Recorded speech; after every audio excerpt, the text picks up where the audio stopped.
प्यारे बच्चों, स्वागत है आप सभी का आज़ाद पब्लिकेशन के बृहद प्लेटफॉर्म पे। जैसा कि आप सभी परिचित हैं कि आज़ाद पब्लिकेशन एक समर्पित प्लेटफॉर्म है उन सभी छात्रों के लिए जो सेल्फ स्टडी करते हैं। और आप सभी, यदि आप लोगों को पुस्तकें उपलब्ध नहीं हो पाती हैं तो आप आज़ाद पब्लिकेशन के इस प्लेटफॉर्म से पुस्तकें अपने घर में मंगवा सकते हैं। आप जहां भी रहते हैं आपको पुस्तकें आपके घर तक पहुंच जाएंगे। इसके लिए हमारी वेबसाइट है www.azadpublication.com।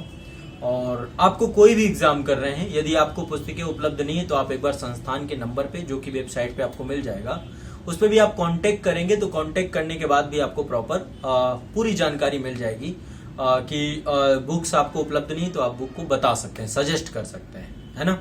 तो ये भी काम आपको वेबसाइट में आपको एक ऑप्शन मिलेगा जिस ऑप्शन पे आप बता सकते हैं कि ये बुक अवेलेबल करवा दी जाए, है ना। आपके लिए वहां पे एक विकल्प है।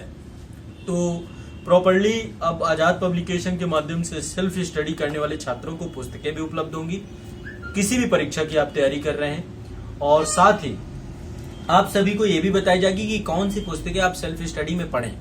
इसके अतिरिक्त हमारे ऑनलाइन के प्लेटफॉर्म है ही, और समय समय पर आपको मेरे द्वारा भी ये गाइड किया जाएगा कि कौन सी बुक किस सब्जेक्ट के लिए पढ़नी चाहिए। तो पर्टिकुलर कई बुकों को लेकर के मैं आता रहूंगा। आप भी मुझे कमेंट में पूछते रहें कि किस बुक का बुक रिव्यू करना है, और मैं आपको बहुत ऑथेंटिक बुक बताऊंगा जो कि एग्जाम के लिए बहुत जरूरी है। देखो बच्चों, आप कितने भी बैच से जुड़ जाइए, कहीं ऑफलाइन करिए ऑनलाइन करिए, सेल्फ स्टडी का महत्व कभी खत्म नहीं होगा। मैं हमेशा कहता हूं कि सेल्फ स्टडी सभी को करना चाहिए। तो ऐसी स्थिति में आपको बेसिक बुक में एनसीईआरटी आप पढ़ते हैं, घटनाचक्र की बुक पढ़ते हैं, या फिर आप कोई भी एडवांस बुक पढ़ते हैं, तो समय समय पर मैं आपको बहुत ही बारीकी से हर एक पुस्तक के महत्व को बताता जाऊंगा और आपको समझ में आएगा, क्योंकि ये सारी पुस्तकें मैंने स्वयं पढ़ी है। और मैं कोई भी ऐसी बुक नहीं बताऊंगा जो बुक अपने आप में योग्यता नहीं रखते हो। जब आप पढ़ेंगे आपको पता भी चलेगा। तो बेस्ट बुक और कंपेयर करके भी। तो आज इसी क्रम पे मैं आप सभी को इथिक्स की पुस्तक जो है नीति शास्त्र, ये पूरा का पूरा एक प्रश्न पत्र जोड़ा गया। यूपीएससी में 2013 से जुड़ा था और 2015 से आईएएस के एग्जाम में जोड़ा गया। नीति शास्त्र, सत्यनिष्ठा और अभिवृत्ति, है ना। यूपीपीएससी के एग्जाम पे 2018 से जो पूरा अपडेटेड पाठ्यक्रम है वहां से पूरा का पूरा प्रश्न पत्र जुड़ा। इसके अलावा एमपीपीएससी का भी अपडेटेड पाठ्यक्रम आया है, उसमें भी पूरा दर्शन शास्त्र, लोक प्रशासन, मनोविज्ञान ऐसे करके टॉपिक है। तो उसमें भी इथिक्स के कुछ टॉपिक हैं जो पूछे जाएंगे। तो ओवरऑल आपको एक पूरा का पूरा पेपर ही है और बड़ा महत्व है इसका। यूपीएससी में तो 250 नंबर का है, पीएससी में 200 नंबर का है। तो इथिक्स को लेकर के, बुक को लेकर आप बहुत परेशान रहते हैं, भ्रमित रहते हैं, कौन सी बुक पढ़नी है कौन सी नहीं पढ़नी है। तो आपको एक बुक मैं आपको बताता हूं। ये बुक अपने आप में समग्र तो नहीं है क्योंकि इसमें बहुत सारी चीजें नहीं मिलेंगी, लेकिन फिर भी मैं आपको एक बुक है आपकी नीति शास्त्र, सत्यनिष्ठा और अभिवृत्ति, ये पुस्तक है। और इस पुस्तक का नाम है, ये पुस्तक है जीके पब्लिकेशन की। इसका पब्लिकेशन है जीके पब्लिकेशन। अच्छी बुक है। एक और आती है क्रॉनिकल की आती है, लेक्सिकॉन करके वो निकालता है, वो भी इथिक्स की पुस्तक है। तो एक तो इसमें कुछ टॉपिक नहीं है, जैसे थिंकर वगैरह के टॉपिक तो यहाँ पर दिए गए हैं, लेकिन पर्टिकुलर कुछ टॉपिक नहीं है। केस स्टडी भी अलग अलग होती है इसमें, चूंकि एक बहुत बड़ा सेक्शन है हर टॉपिक का केस स्टडी। तो ऐसे में जरूरी आपको हो जाता है कि आप सभी इथिक्स की पुस्तक में कई सोर्सेज लेकर चलें और ज्यादा से ज्यादा केसेस आप पहले ही सॉल्व करें, पढ़ें, ताकि आपके दिमाग का उतना विकास हो जाए जो परीक्षा के लिए बहुत जरूरी है। तो इथिक्स के लिए एक बहुत अच्छी बुक है और इसके राइटर हैं जी सुब्बा राव, पीएन राय चौधरी, दो लोग हैं इसमें। जी सुब्बा राव बड़ी फेमस बुक है और इसमें जो है जी सुब्बा राव तो स्वयं आईएएस रहे, 1965 बैच में थे, और पीएन राय चौधरी भी स्वयं आईएएस रहे हैं, 1977 बैच के थे। और पीसी सेन ने इस बुक का अनुवाद किया है। तो मेरे ख्याल से इस पुस्तक को पढ़ने के बाद इथिक्स की एक बहुत आधारभूत समझ और यूपीएससी का पूरा सिलेबस पूरा इसमें कवर किया गया है। तो ये बुक आप पढ़ सकते हैं इथिक्स में एक अच्छी बुक के तौर पे, और साथ साथ आप लेक्सिकॉन, क्रॉनिकल में उसको भी बताऊंगा। तो अब इसमें क्या क्या टॉपिक है जो कवर होंगे, मैं सारी चीजें आपको बताता हूँ। सबसे पहली चीज नीति शास्त्र की परिभाषा, जो बहुत आधारभूत चीज है। नैतिकता के पहलू क्या है ना। और इसमें बताया गया है कि नैतिक निर्णय क्या होता है, सही और गलत, और सही और उत्तम में किस तरीके से आप डिसीजन लेते हैं, निर्णय लेते हैं। और इसमें बहुत सारी छोटी छोटी चीजें हैं, देखो बहुत व्यवहारिक है। इथिक्स में आपके मनोविज्ञान को ही समझने का प्रयास किया जाता है। तो आवेग क्या है, शुभ और अशुभ कैसे निर्धारित करते हैं, सारी चीजें वैसे मैं आप आजाद इस एकेडमी के ऑनलाइन बैच में पढ़ेंगे तो वहां पर बहुत डिटेल से इथिक्स के एक एक विषय वस्तु को हमने स्वयं पढ़ाया है। तो नीति शास्त्र में चरित्र क्या है ना, जीवन के नैतिक आदर्श क्या है, विकास के सिद्धांत पर आधारित नीति शास्त्र क्या है, नीति शास्त्र का प्रतिपादन किसने किया, नैतिक विचारण के विकास में मील के पत्थर के तौर पर नीति शास्त्र कैसे है, नीति शास्त्र तथा नैतिकता के उत्तरदायित्व की चुनौतियां क्या क्या है ना। पश्चिम के आचार शास्त्री, बहुत सारे नैतिक विचारक पूछे जाते हैं जिसमें सुकरात है, बहुत ही इंपॉर्टेंट है। सुकरात हर जगह पे आ जाते हैं।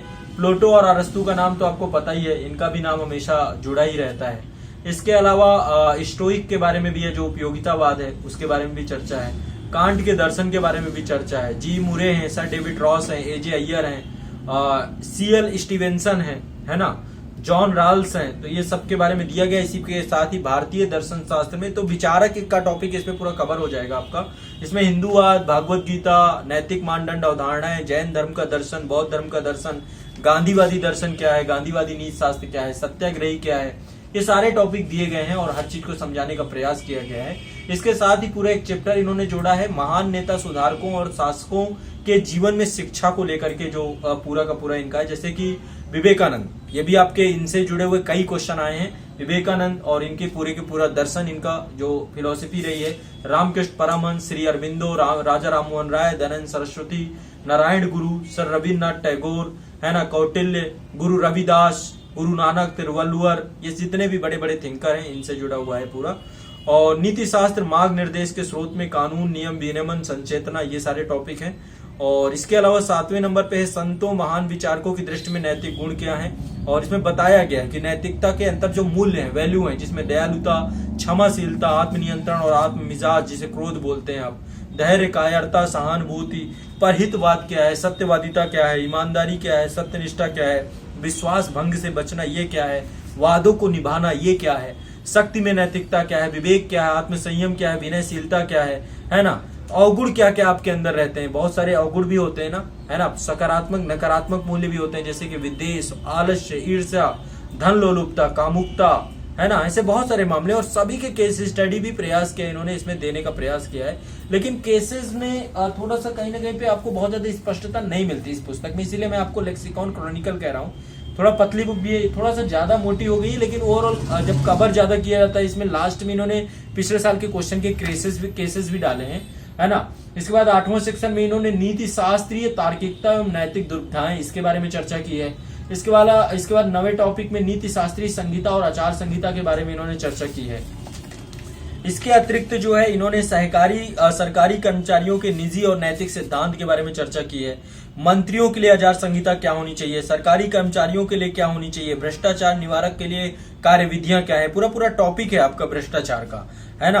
भ्रष्टाचार की जड़ क्या है, क्यों भ्रष्टाचार है, कारण क्या है, रोकने के लिए क्या योजनाबद्ध सुधार होना चाहिए। तो एक बहुत बड़ा टॉपिक इसमें पूरा कवर किया गया है।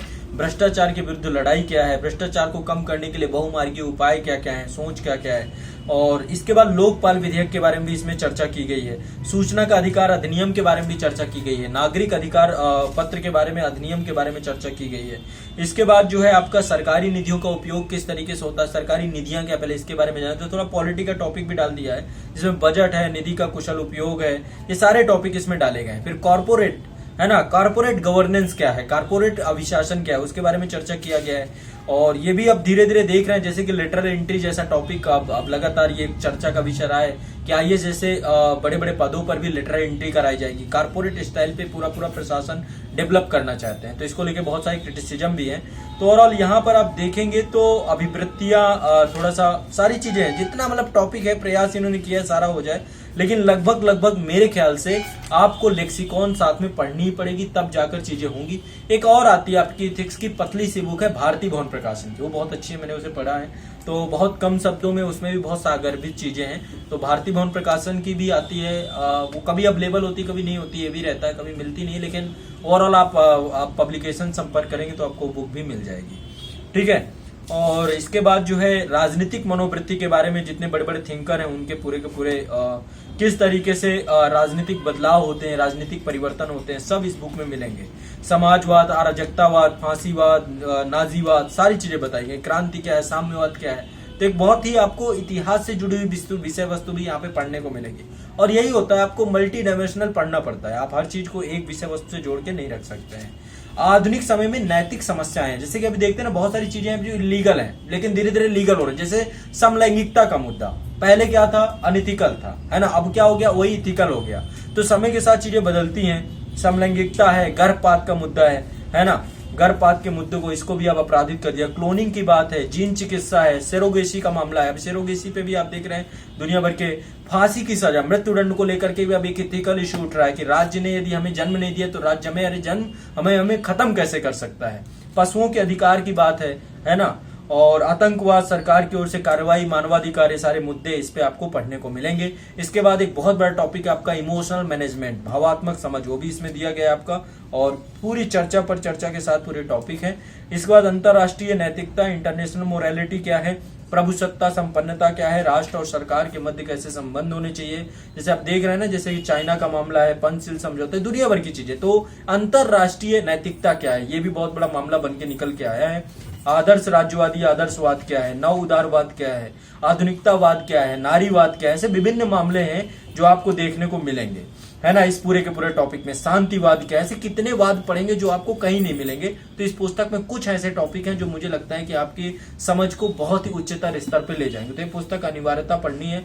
अंतरराष्ट्रीय नैतिकता के नए आयाम, शीत युद्ध, विदेशी सहायता, गरीबी घटाना, हाल के विकास मॉडल, भारत की विदेश नीति की नैतिक जड़ें क्या है, मामलों का अध्ययन, है ना। तो यहाँ पे केस स्टडी आपको लगभग हर एक टॉपिक पे देने का प्रयास किया है इसमें। हाँ, ये बात सही है, जब आप इस बुक को लेंगे तो थोड़ा सा डरेंगे क्योंकि बुक थोड़ा सा ज्यादा मोटी हो गई है। यदि ओवरऑल कहूं तो इसमें 26 चैप्टर हैं, जिसमें से हर चैप्टर पे अलग अलग इन्होंने जैसे कि उसका लक्ष्मीकांत में जैसे नंबरिंग की गई ना, पेज नंबरिंग को वैसे ही किया गया है। तो अच्छी बुक में से एक है, आप ये बुक पढ़ सकते हैं, मैं रिकमेंड करता हूँ आपको। इथिक्स, सत्यनिष्ठा और अभिवृत्ति पर, नीति शास्त्र, सत्यनिष्ठा, अभिवृत्ति पर जी सुब्बा राव की बुक अपने आप में एक योग्यता रखती है। और इसके साथ लक्सिकॉन और उसके बारे में भी बता दूंगा क्या क्या टॉपिक कवर किए हैं अगले वीडियो में। तो आपको ये बुक लेनी चाहिए, और ये बुक आपको जहां से भी मिले आप लीजिए, आप पढ़िए। बच्चों, सेल्फ स्टडी का महत्व कभी खत्म नहीं होगा, मैं सच बता रहा हूं। आप यदि खुद से नहीं पढ़ेंगे आप कभी सफल नहीं हो पाएंगे। संस्था का जो महत्व है, लेकिन सेल्फ स्टडी से जो आप सीखेंगे, समग्रता आपको यहीं से आएगी। ठीक है, तो मैं हमेशा हर वीडियो में, हमारी पहली क्लास में कहा जाता है कि आपको एक बुक लेनी है और ये स्वयं से पढ़नी है। संस्था का महत्व है, चीजें आसान हो जाती हैं। जो चीजें आपको इसमें जटिल लगेंगी, नहीं समझ में आएंगी, तो शिक्षक का काम होता है आसान कर देना। तो इसीलिए उसके लिए ऑनलाइन बैच है। लेकिन सेल्फ स्टडी करना चाहते हैं तो ये बुक लीजिए, पढ़िए, शुरू करिए और पढ़ना आप देखिए, निश्चित तौर पर समझ में आएंगे। जटिलताएं हैं तो फिर आप ऑनलाइन बैच में जुड़ जाएं, है ना। वहां पे इथिक्स को बहुत आसानी से रविंद्र सर ने भी समझाया है, और मेरी भी क्लासेस अब जल्द आने वाली हैं इथिक्स की। तो निश्चित तौर पे आपको इथिक्स बहुत आसान हो जाएगा, चुटकियों में हो जाएगा। ठीक है, चलिए, बहुत बहुत शुक्रिया, आभार। इसी तरीके से बुक रिव्यू लाता रहूंगा। आप मुझे रिकमेंड कर सकते हैं कि किस पुस्तक का बुक रिव्यू करना है, किस सब्जेक्ट का, आप मुझे कमेंट के माध्यम से सुझाव कर सकते हैं, है ना। और आजाद पब्लिकेशन के प्लेटफॉर्म से लगातार बने रह सकते हैं। ठीक है, चलिए, बहुत बहुत शुक्रिया, धन्यवाद, आभार।